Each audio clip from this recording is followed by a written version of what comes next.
Hey guys, this is D-Kun from CollectionDX, and I'm here with a quick review of Robot Aegis Gundam from the series Mobile Suit Gundam Seed. Now, for those of you who don't know, this is one of the more unique mobile suits from Gundam Seed in that instead of just, having a gun or a sword or, a different gun or a sword, this dude turns into essentially a skill crane and has a giant shoop-de-whoop cannon on his chest. It's pretty cool. And as far as figures go, this is a pretty excellent one, except it has one huge flaw that we'll talk about later on.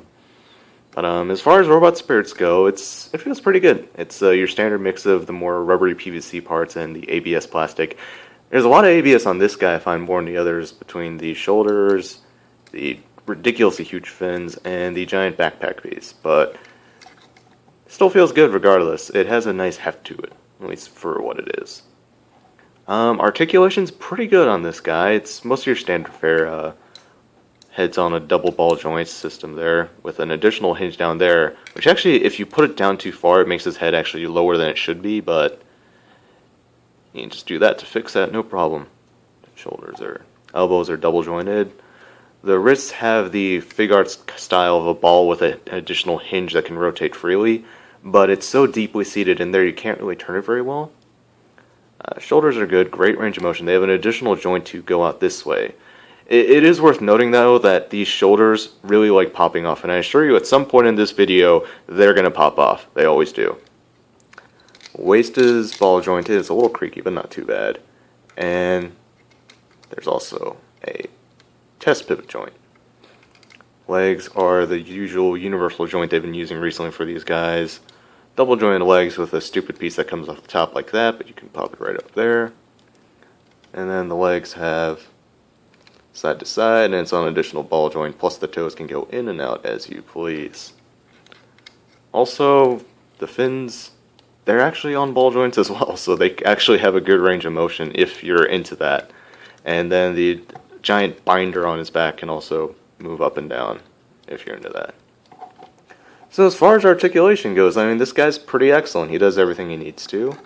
Nothing really gets in the way or is problematic, really. It's just these the wrists, again, are the only problem, and the shoulders when they do pop off. And I assure you they will, I'm telling you. Other than that, he's pretty good in that regard. And plus, on top of that, he has a pretty good range of accessories as well. He has a shield and a gun, like most Gundams tend to. And it's your standard beam rifle looking doohickey. And I actually have this hand stuck on there already, but what you can do with these is actually you can peg them into the ridiculous side skirts. So you can store them on his sides. So that's a cool feature. Only problem being that this gun is kind of thick, so when you do it, he can't really set his arm down very well. But no biggie, no biggie. That's not how I personally display it anyways. So, whatever. And switching the hands is a complete and utter breeze. Just pop that right off and switch that one there. He has 3 additional sets of hands, by the way. The beam rifle holding hand, a more different holding hand, and a pair of splayed hands. So between that, he has all the Gundam hands that you would expect from a figure like this. It's actually a really cool looking beam rifle. It's not a design they use very often in the show aside from him. He's pretty much the only one with this gun. Makes him pretty unique.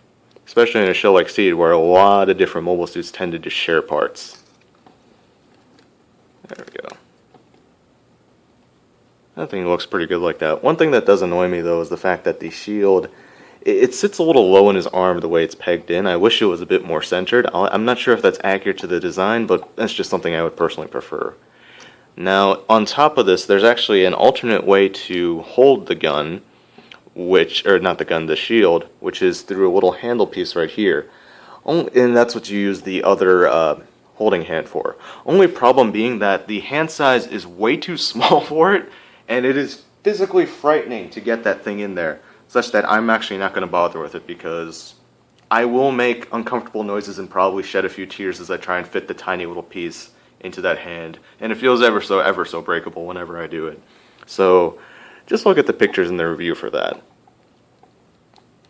But other than that, he has some beam sabers, and that's another one of the cool notable things about this guy. Because, you know, most dudes, most Gundams, when they have a beam saber, they pull it out of, you know, their knee, you know, their side skirt, their backpack, ever so stereotypically. Not this guy. See these pointy little claw things on his arms? Those are beam sabers. And so he doesn't actually hold his beam sabers. You know, he just kind of turns them on. Man, this hand does not want to get in here. Okay, man, this is seriously incooperative little ball joint. You know, screw it. Let's just get right to this first. All you have to do to get a beam saber in place is pop this piece off, and sometimes this likes to come off too, but just pegs right back in. I'm not actually sure why that wasn't just molded. Might be for the sake of paint accuracy, actually. Who knows? And you just plug this on, and you get this really badass, super pointy, guaranteed to stab you in the eye, yellow beam saber. With that, he looks pretty excellent, if you ask me. It's one of the most defining features of this design, I think, is having the elbow sort of mounted beam sabers. And when he dual wields them, it's particularly badass. The funny thing is, I did not realize for the longest time that he actually didn't hold beam sabers, because you never really got a good look in the show, if you ask me. But between this toy and a couple of the other toys out now, we actually are now well aware of that, and it's pretty fantastic. And so you can pop that off. Do another one. And this alone, you know, he looks pretty badass. He's pretty intimidating just with this. But on top of that, these are beam sabers as well. And that's when things get really fun. Because you can give him giant foot-mounted beam sabers like this, which are even pointier than the other ones.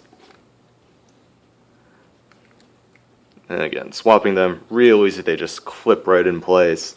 Not a problem at all. In no ways is it frustrating, unlike the stupid beam shield handle. And yeah, this is one of the more defining features of this figure that makes him super cool. And that brings me to the one problem with this guy, which is the fact that he cannot turn into his mobile armor mode. He can't turn into the giant skill crane with a cannon in it, which I can completely understand, because mind you, it is a very ambitious transformation. As you can see, if you look here and here, he essentially turns into a completely symmetrical drill-looking jet thing. And so I think it would be way beyond the scope of Robot Damage to be able to do that and integrate all the transformation bits. So I can understand why, but it still really bums me out. Although I did figure out kind of how to futz up fan mode, if you will, of it, which you can check the review for. He comes with one other accessory, which is a stand, which is always something that Bandai tends to jip us out on. Only problem is, it's on the stupidest stand thing I've ever seen in my life. You know how you set this thing down? Let me just post. It's not the giant, you know, flat piece where you think it'll be like that. No, you have to put it on its side like this. It has no sense of balance and it's useless. But that's okay, because Aegis Gundam is still a really awesome figure despite that. He has 4 beam sabers, some other weapons that aren't as cool, a stand that's kind of useless, but he's freaking pink and that makes him badass.